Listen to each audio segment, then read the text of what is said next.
жартас. Мықтап ұстаңыздар.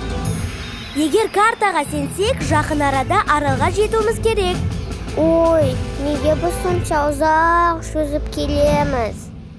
Көрдім, жер жағажайды көріп тұрмын. Мынау Көкетай ғой. Көкетай? Иә, дәл өзі. Кеттік Көкетайға.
Көкетай мен биле.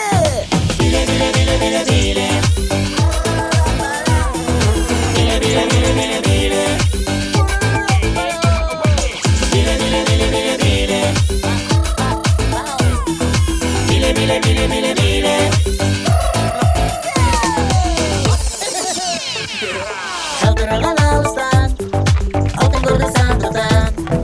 Görüşü asılıp, yazalım biz bir kadam. Gelsek bizler jügürüp, siz sandıkta asılıp. Aluşun altında, bile bile kalkmalıp. Bile bile bile bile bileceğim. Bile bile bile bile bileceğim. Bile bile bile bile bileceğim. Bile bile bile bile bileceğim. Bile bile bile bile bileceğim. Bile bile bile bile bileceğim. Bile bile bile bile bileceğim. Bile bile bile bile bileceğim.